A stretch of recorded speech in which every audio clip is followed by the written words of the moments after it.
Hey, member na gyud ang mulberry sa ato ang container garden at tubangan sa ato ang balay. Hola, como esta? It's me again, Ma'am Kai Vlogera. For the vlog na naman ng persona and for today's istorya. Nakapalit jud ko og punuan sa mulberry, dili lang isa kundi duha ka buok, tag 50 pesos ang bawat punuan.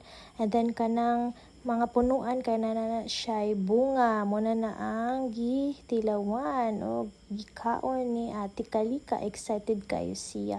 Ang lasa kay medyo tamis nga medyo aslom. And then welcome sa tong bouquet of tinangkong. Before mo uli selfie video sa ta with Angeline and Ate Kalika. And then sakay na si Jo Marie, gipa-member na dayon nato ato ang mulberry nga duha ka punuan sa tong container garden at tubangan sa ato ang panimalay. Bali mag 3 months na pod ni siya nga video. Gagmay pa ang ato ang ampalaya diha kanang mga bunga nila ug katong duha ka punuan nga gikaang nga mais kay gagmay pa pod. And then kana gipruningan ang ato ang mga punuan sa batong aron madagko gyud ang iyahang mga bunga. So kana daghan og bunga ang atong pipino diha. Yehe, excited kayo ang mga persons nga makakaon og fresh pipino or cucumber from the container garden.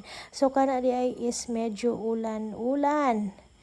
Di bitaw bag-ora na nag-ulan muna fresh kayo sa video ni Ma'am Kai Vlogera ang kana pag-capture niya sa mga bunga, sa pipino ug mga bulak ug mga kabulakan. O di ba excited kayo si Ate Kalika, nagkalagid siya ug nagbutas pa. Aron safety ang ato ang mga kabataan ba. Kapalit og butas para sa iyaha si Ma'am Kai Vlogera. Wala kabutas diha si Ma'am Kai Vlogera kay medyo bugatan si siyang tiil kung magbutas pa siya. Di kay nagdala magud na siya og payong aron mapayungan si Ate Kalika. Bisan pa og gikaluan na. Hey, flex na to ang pruning na mga dahon-dahon ni Tisoy Marvin aron maka-focus ang ato ang mga batong sa iyang bunga. Hala, basig marong grammar ta diri. And then kana focus na nato ang ato ang video sa mga gipang pruning ni Tisoy. Kanang gipangkat niya ng mga dahon-dahon. O di ba? Kana is nakabutang lang gyud ni, gitanom gyud ni sa mga empty plastic containers kaning atong mga batong.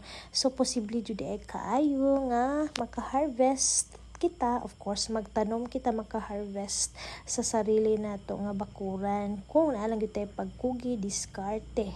O di ba kauban man din ako si BBC Carlos ani, medyo dugay-dugay na ni nga video mo nang nakalimot na di ko kuyog dahil na ako kugos na ako si BBC Carlos. Bali wala naman na nagtaliksik diha, bag-o lang gyud ni ulan. Kailangan gyud nato kaluan ang ato ang Baby Save Carlos. So kani is ilahan ning childhood memories nga nagharvest sila og batong. O di ba tag-as dai ni siya nga klase sa batong. So ang kani nga similya is kuan ni siya katong pinalit na ko ang mga tag-80 ang balot.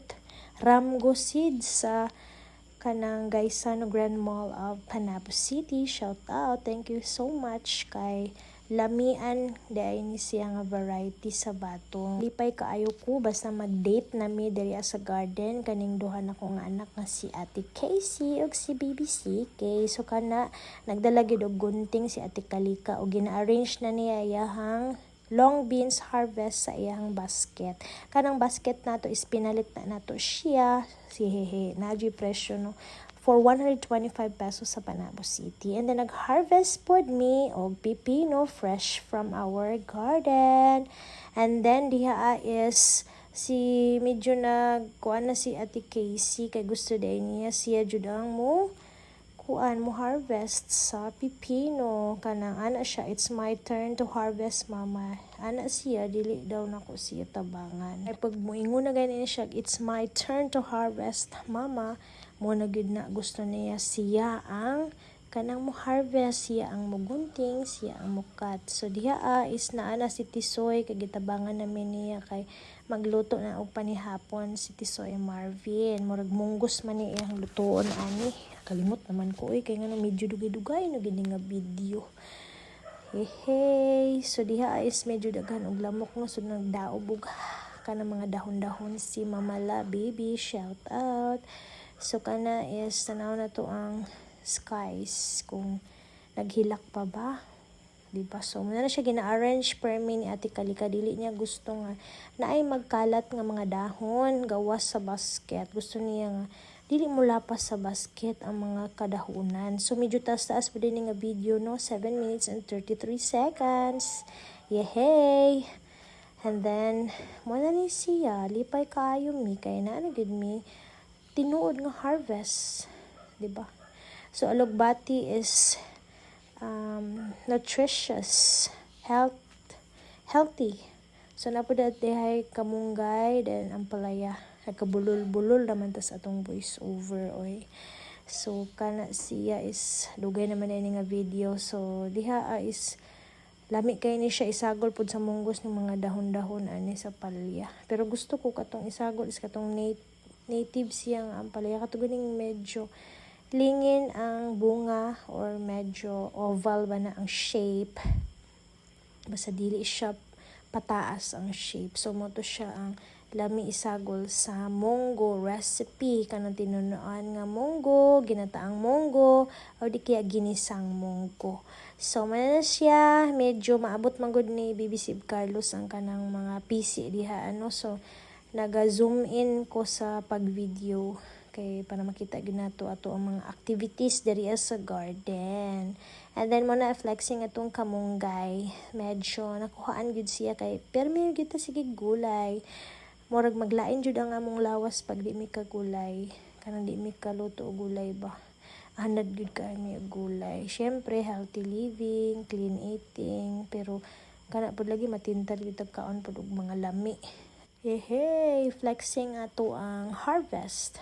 So gihugasan na ang pipino diha, gitilawon na ni BBC Carlos. O diba?